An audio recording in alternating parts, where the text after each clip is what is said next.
यादव ने बुलाई है अहम बैठक। राज्यसभा चुनाव को लेकर यह बैठक बताई जा रही है। बिहार में बदलते घटनाक्रम को लेकर बैठक है। महागठबंधन के सभी एमएलए एमएलसी इसमें शामिल होंगे। दोपहर 2 बजे बैठक के लिए समय तय किया गया है। बदलते घटनाक्रम को लेकर चर्चा की जाएगी। राज्यसभा चुनाव को लेकर यह बैठक बेहद अहम बताई जा रही है और बिहार में बदलते घटनाक्रम को लेकर भी चर्चा विपक्ष की तरफ से की जाएगी। महागठबंधन के सभी एमएलए और एमएलसी इसमें शामिल होने वाले हैं। दोपहर 2 बजे बैठक शुरू होगी, जिसकी जानकारी सामने आ रही है। अमित ज्यादा जानकारी के साथ जुड़ चुके हैं। अमित, 2 बजे महागठबंधन की तरफ से बैठक बुलाई गई है। क्या मुद्दे रह सकते हैं, किन बातों पर चर्चा हो सकती है इस बैठक में? देखिए, ये बैठक जो है वो वैसे तो राष्ट्रसभा चुनाव है उसको लेकर बुलाई गई है, लेकिन जो बिहार में बदलती राजनीतिक समीकरण है उसको देखते हुए भी यह बैठक जो है महत्वपूर्ण बताई जा रही है। क्योंकि राष्ट्रसभा चुनाव जो है वो 16 तारीख को होना है। 6 प्रत्याशी मैदान में उतरे हैं, 5 सीट है। तो ऐसे में जो 5वां सीट है उस पर आरजेडी से जो एडी सिंह है और आरएलएम से उपेंद्र कुशवाहा जो बीजेपी कोटे की जो सीट है उस पे वो चुनावी मैदान में है। तो जाहिर सी बात है कि जब 5वां सीट पे 2 उम्मीदवार है तो इसको लेकर के वोटिंग होगी।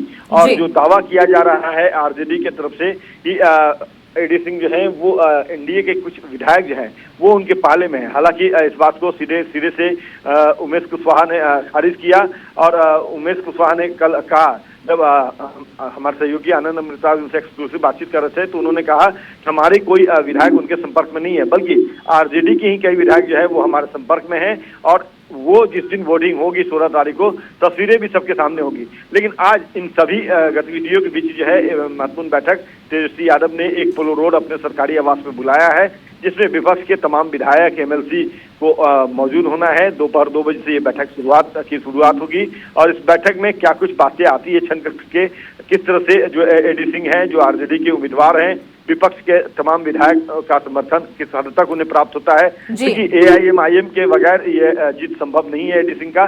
तो ऐसे में एआईएम के जो विधायक हैं उनके तरफ से जो जानकारी मिली है, एआईएम ने तेजस्वी यादव के सामने एक शर्त रखा है कि बिहार में जो एक एमएलसी के सीट आएगा आरजेडी के पाले में वो उन्हें देना होगा। और इसी शर्त पे वो एआईएम के जो विधायक हैं वो अपना समर्थन एडी सिंह को देंगे। तो जाहिर सी बात है कि यह चुनाव बेहद रोचक होने वाला है।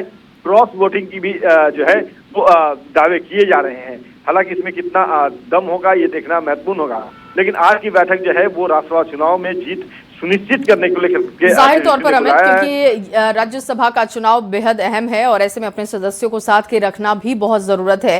क्रॉस वोटिंग की जो चर्चाएं हो रही हैं या एनडीए की तरफ से दावा किया जा रहा है कि महागठबंधन के कई नेता एनडीए की तरफ है और वो आना भी चाहते हैं, राज्यसभा को लेकर भी वो वोटिंग कर देंगे, इस तरीके की चर्चाएं हैं। लेकिन जो बिहार में घटनाक्रम लगातार बदल रहे हैं, जाहिर तौर पर जब महागठबंधन के तमाम सदस्य यहां पर पहुंचेंगे बैठक के लिए तो इन मुद्दों को लेकर भी चर्चा की जाएगी कि अब विपक्ष किस तरीके की रणनीति बनाए सत्ता पक्ष के लिए।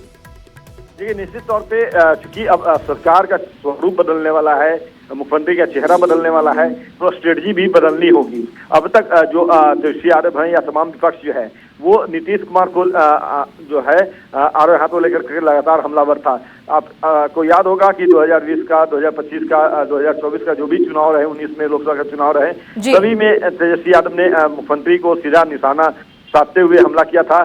थका हुआ मुख्यमंत्री बता रहे थे, यहाँ तक कि ये कह रहे थे कि 20 वर्षों में सरकार ने कुछ नहीं किया है। एक ही मुख्यमंत्री जो है वो बयान देते रहते हैं, कार्य योजनाएं जो है उसे मूल रूप नहीं दिया जा रहा है। तो जाहिर सी बात है कि जब मुख्यमंत्री का चेहरा बदलेगा, सरकार की स्वरूप बदलेगी, तो बयान भी बदलने होंगे, स्ट्रेटजी भी बदलनी होगी, विपक्ष को अपनी रणनीति जो है उसमें बदलाव करना होगा। और उसी के लिए ये बैठक जो है ये बैठक उसके लिए भी महत्वपूर्ण मानी जा रही है, क्योंकि अब जब सरकार का गठन होगा, नई मंत्रिपरिषद की जो है स्वरूप तैयार किया जाएगा, नए मंत्रिमंडल जो है वो उसकी तस्वीर सामने आएगी। तो विपक्ष की प्लानिंग क्या होनी चाहिए, राज्यसभा चुनाव को लेकर इनकी क्या प्लानिंग है, उन तमाम मुद्दों पर चर्चा होगी। आगे भी आपसे अपडेट लेंगे अमित। फिलहाल के लिए आपका बहुत शुक्रिया तमाम जानकारी के लिए।